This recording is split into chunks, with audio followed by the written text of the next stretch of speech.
There are moments in history that need no declaration of war to signal a turning point. A bridge collapses, an alliance fractures, and one of the most powerful leaders of the 21st century suddenly finds himself playing a game of survival instead of domination. The attack on the Kerch Bridge, the vital artery connecting Russia to the Crimean Peninsula, was not merely a military strike. It was a death knell for a system of power once believed to be unshakable.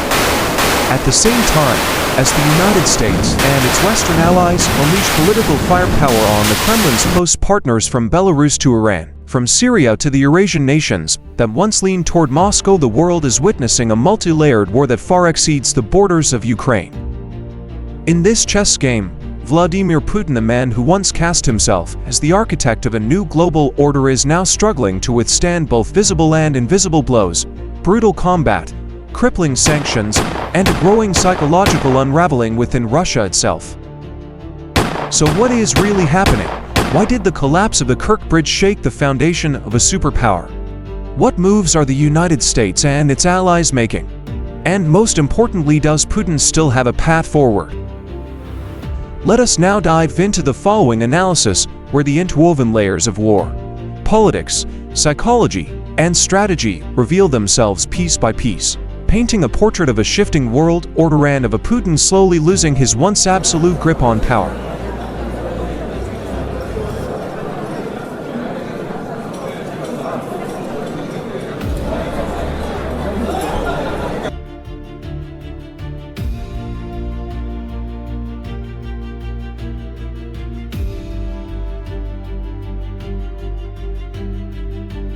The Kerch Bridge. When a bridge falls, an empire trembles. Amid the thick black smoke billowing over the Kerch Strait, it wasn't just a bridge burning, it was the symbol of an empire's power unraveling. The Kerch Bridge, a vital artery connecting mainland Russia to the Crimean Peninsula, had become more than infrastructure.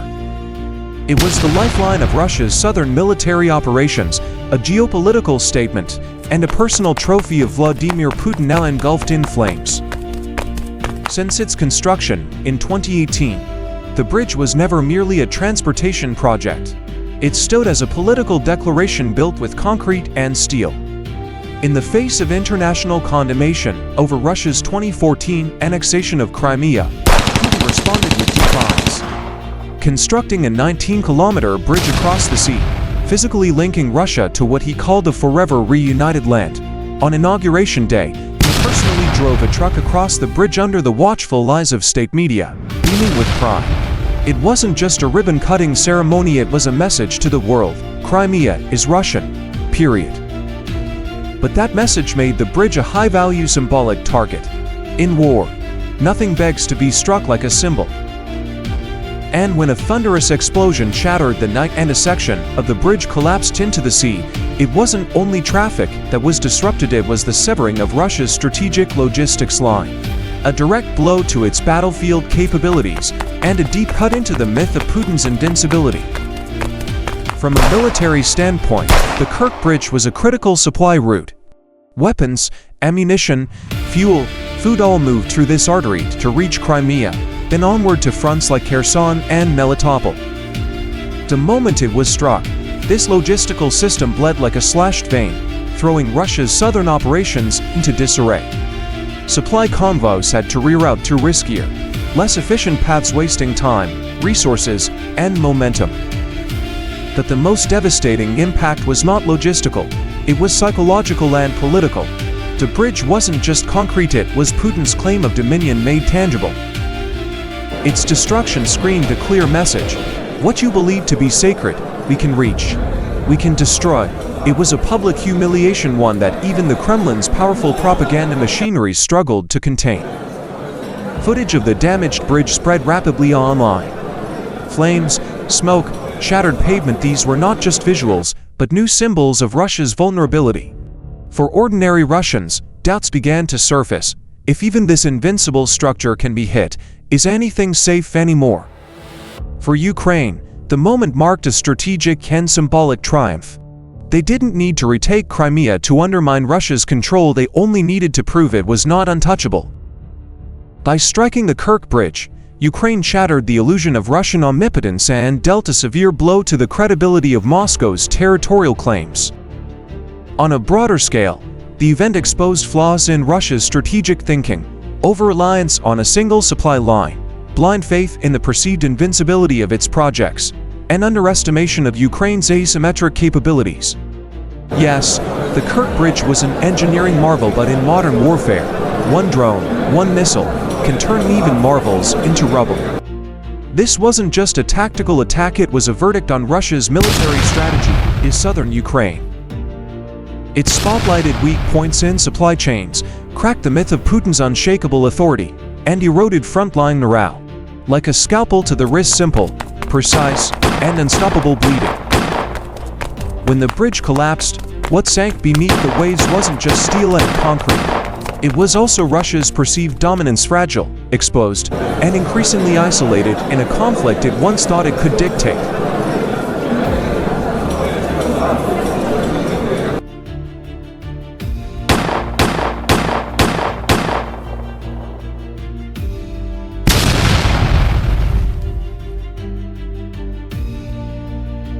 The US and its allies, firing on the Kremlin's global influence. While the smoke from the Kerch Bridge still lingers in the air, the world continues to watch every development on the Ukrainian battlefield. Yet, while the sound of bombs and gunfire commands attention on the front lines, another war, quieter, bloodless, but no less devastating, is unfolding on a much broader front. This is the war the United States and its Western allies are waging with strategic precision, not with tanks or artillery, but with policy, diplomacy, and targeted strikes on the very foundations of the Kremlin's global influence. From the outset of Russia's military campaign in Ukraine, the West didn't rush troops to the battlefield. Instead, they chose a colder, more calculated path, tightening a global noose around Russia's power base using financial might, diplomatic pressure, and economic sanctions. The first strike wasn't a missile, it was a bank transaction.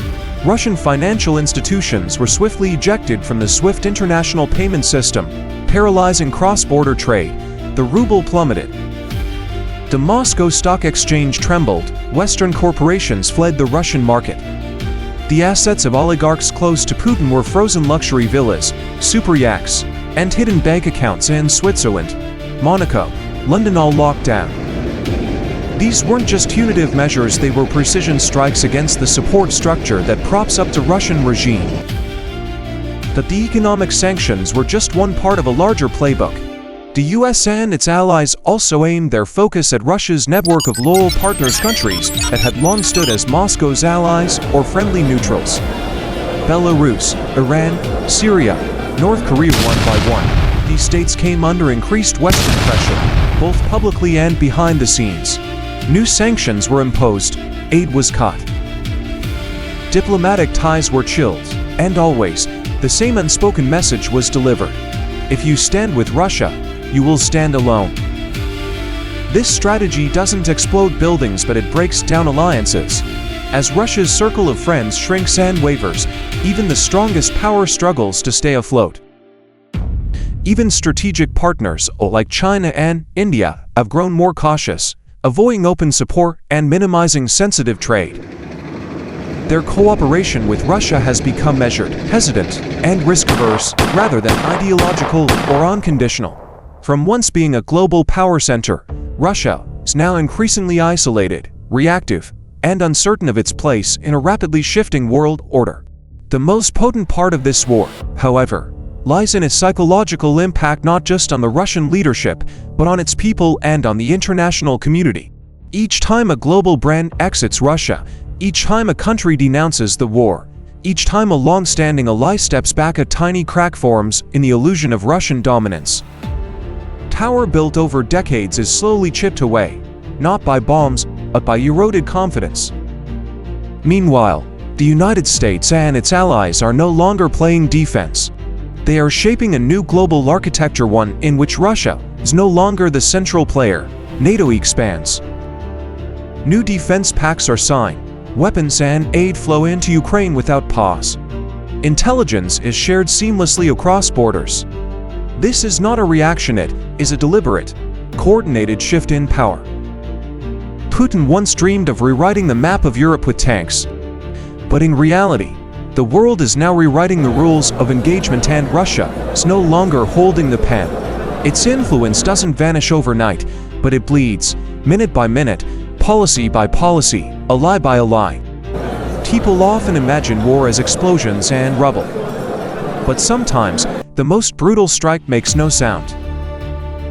When the US and its allies target Russia's global influence, they're not destroying bridges of steel, they're bringing down invisible bridges, bridges of trade, diplomacy, alliances, and trust. And once those collapse, the consequences are often far more enduring than any physical destruction.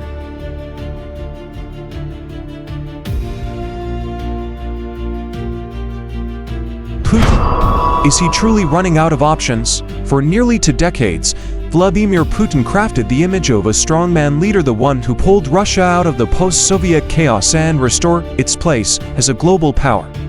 But today, that image is beginning to crack, not because of a coup or a sudden collapse, but through a steady accumulation of setbacks and a multi-layered encirclement strategy the world is deploying against him. The question now is no longer whether Putin will win, but rather, does he still have a way forward? On the battlefield in Ukraine, the outlook is far from promising. The early gains, those bold advances toward Kiev, Kharkiv, and Mariupol, have been replaced by retreat, attrition, and a grinding stalemate. Tens of thousands of Russian soldiers have died, advanced weaponry has been depleted. Logistics are in disarray, especially after the strategic Kerch Bridge, the vital artery connecting Crimea to mainland Russia, was attacked. Defending territory now isn't just about holding land. It's about preserving the image of an invincible Russia. Meanwhile, Ukraine's forces, backed by a steady stream of Western support, grow more skillful, more agile, and more resilient by the day. At home, the pressure is no less intense. Although protests are swiftly crushed, they signal that the illusion of unanimous national unity, carefully cultivated by the state propaganda machine, is beginning to fray. Russia's oligarchs, once the pillars of Putin's power, are growing increasingly uneasy. Their assets are frozen, their companies blacklisted, their yachts seized, their visas revoked. They can no longer enjoy the luxury of the West while funding their wealth through Kremlin connections. Moreover, Russia's younger generation, especially its intellectual class, is becoming increasingly disconnected from the state's ideology of isolation and conflict. They don't want a future trapped in endless wars and sanctions. They crave technology, travel, creativity, and global integration, all of which are slipping away because of the decisions made by an outdated regime. A nation whose youth see no future is more vulnerable than one under siege. On the global stage, the isolation tightens. Russia has been expelled from numerous international institutions, blocked from key global events, and cast by Western media as an aggressor and threat. Even its once loyal allies have grown cautious. China, while maintaining strategic ties, has taken a more neutral stance. India uses the situation to buy cheap oil, but offers no political commitment. Russia is increasingly alone, a reality that directly contradicts the multipolar world Putin once championed. Yet the most dangerous element of this crisis is not on the battlefield or in the sanctions, it lies within Putin himself. When a leader places every card on a single bet and that bet starts to fail, there's a tendency to go all in, not out of hope for victory, but out of fear of appearing defeated. That's when extreme options emerge: escalation of violence, nuclear threats, or creating a global crisis to reset the board through chaos. However, the modern world is no longer easily shaken. Early warning systems, a united Western alliance, and open intelligence networks have blunted the effectiveness of such tactics. Each time Putin threatens, the markets may tremble, but they stabilize. Each time he gambles, the West answers with long-term strategy. So, does Putin have any way out? Yes, but it's not a path to glory. It is a narrow, perilous detour between mounting internal pressure and external containment, between preserving personal pride and securing national survival. Some analysts argue that if Putin hopes to save Russia from long-term collapse and avoid the fate of other isolated autocrats, he will eventually need to open the door to negotiation. Not from a position of strength, but from the recognition that he has reached the limits of his own power. It is a painful choice, one that goes against the instincts he has honed over his entire career, but it may be the only remaining option. Otherwise, like the collapsing Kerch Bridge, he may become the final symbol of a once ambitious empire built on dominance, now crumbling in isolation.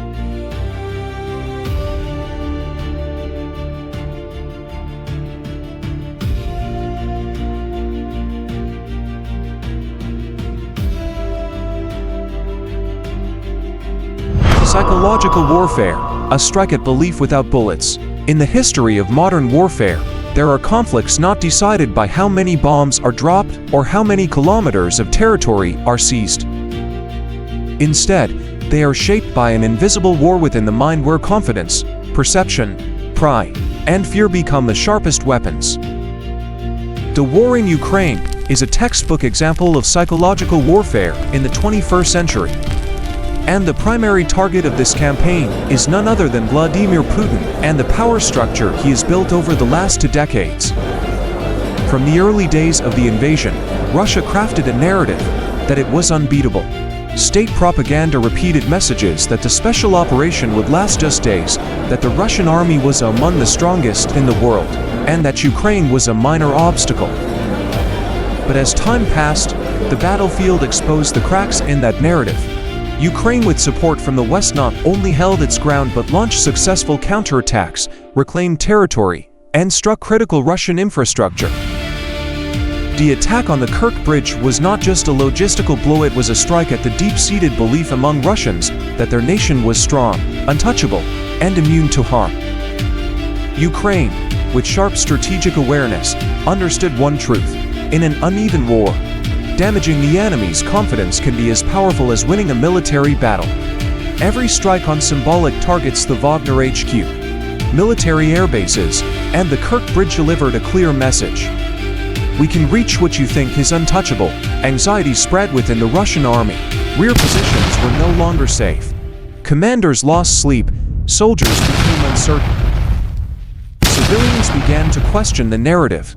This is when trust begins to crack from within and psychological warfare reaches peak effectiveness, when the enemy starts to doubt itself.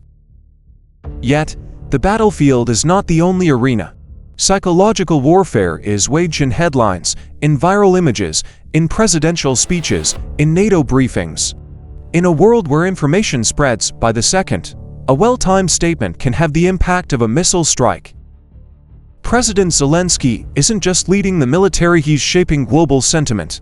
Wearing fatigues and speaking with quiet defiance, he's become a global symbol of the small hero, a David against Goliath. This contrasts sharply with Putin's distant, rigid image seated at long tables, detached from both his people and the world. Even Russian citizens, despite being enclosed in a web of state-controlled media, can't entirely escape the storm of global information. Referendums, mass arrest of dissenters, chaotic conscription orders, all of these contribute to rising anxiety. When a father sees his son drafted and doesn't know if he'll return, when a businessman loses everything to sanctions, when a student realizes their Russian passport is no longer welcome abroad, fear no longer comes from the outside enemy, but from the very leadership that promised protection. What makes psychological warfare especially dangerous is its slow erosion of trust. No one sees it coming at first, but over time, it eats away at foundations. Putin built his power on the image of being the guarantor of stability, a guardian of order in a chaotic world. Now, he has become the epicenter of that chaos. Every protest, every battlefield failure, every sanction, no matter how small, is used by the West to paint a portrait of a man losing control, of a nation in decline, of an era of iron rule fading into history. That is the essence of modern psychological warfare. You don't need to destroy your enemy outright, you only need to make them stop believing in themselves. When a power structure is shadowed by doubt, when citizens lose faith, when soldiers no longer believe in victory, even if the tanks still roll and the guns still fire, the war is already lost from within.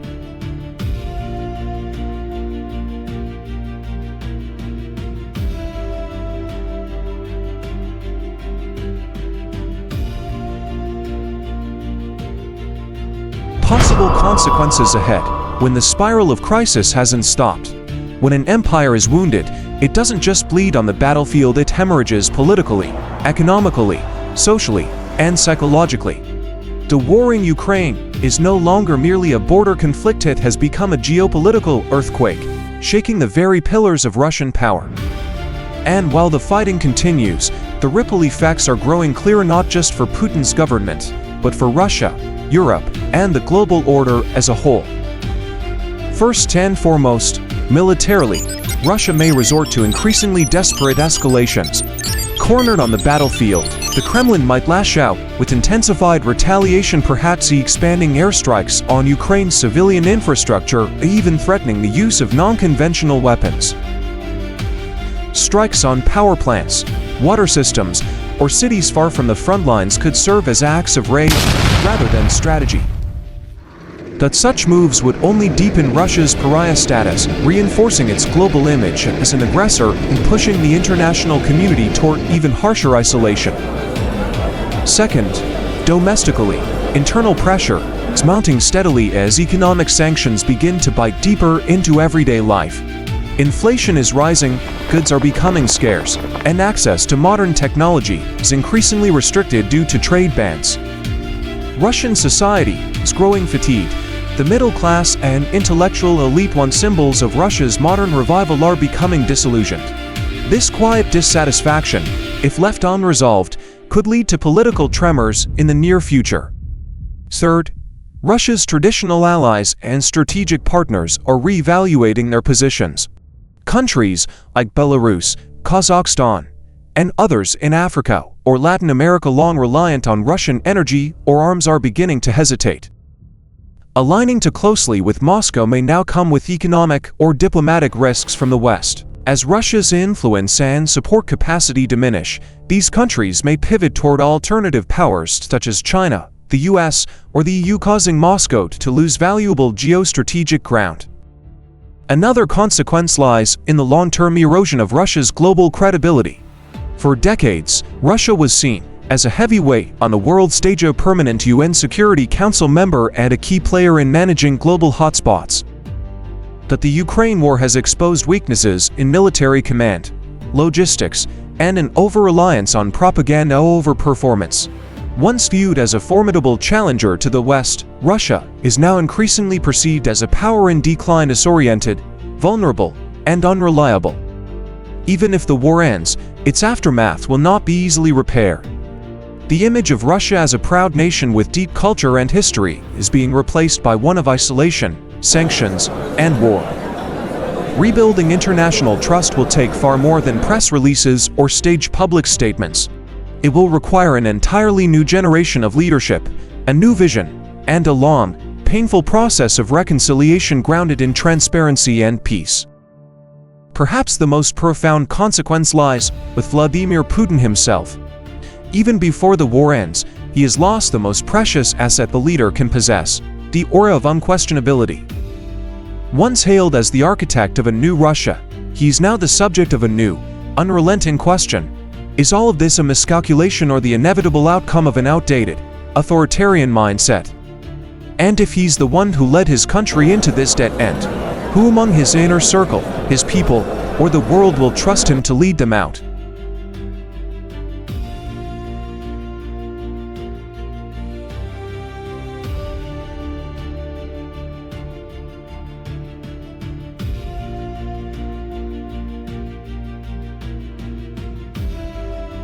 Conclusion: a Putin no longer in full control.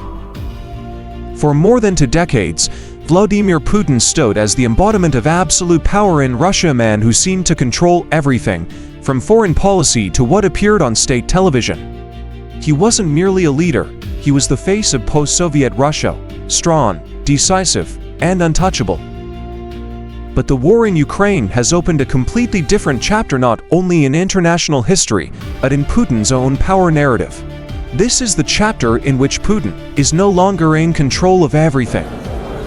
Today, Russian troops cross the Ukrainian border. Putin may have believed he was reshaping the global order, but the truth is unfolding differently. The world is reshaping him. Each battlefield loss, each new sanction, each a lie stepping back. These are puzzle pieces forming a larger picture, one that reveals a hard truth that was once unspoken. Putin can no longer dictate outcomes at will. This war has not only undermined confidence in Russia's military capability, but is also slowly eroding the political persona and leadership mythology that Putin meticulously crafted for years. As ordinary Russians begin to question the legitimacy of the war, as major corporations shut down operations, as oligarchs lose their fortunes, and as the world sees Moscow as a threat, power no longer rests in the hands of one man, no matter who he is. The collapse of the Kerch Bridge wasn't just a physical blow, it became a psychological symbol that nothing, not even Putin's power, is invincible. A man once seen as the steady pathfinder now finds himself in a situation where no good options remain. Negotiating may be perceived as weakness, prolonging the war risks exhaustion, and international isolation means that even victory would come at the cost of irrelevance. Most tellingly, Putin is now reacting to the world, rather than making the world react to him. This is the clear sign that the once absolute control is beginning to fracture. A man who once walked ahead of his time is now being dragged by decisions he once believed were wise, but which are now pulling Russia into a dead end. When a leader can no longer control the consequences of the very policies he launched, when he cannot anticipate the moves of allies or enemies, and when his people begin to question instead of obeying, he is no longer the one in full command. Putin is still the president of Russia, but in the eyes of the world and perhaps, increasingly, in the hearts of his own people, he is no longer the master of his nation's fate, but merely a man trying to stop everything from collapsing more quickly. And perhaps, that is the greatest defeat he has ever faced.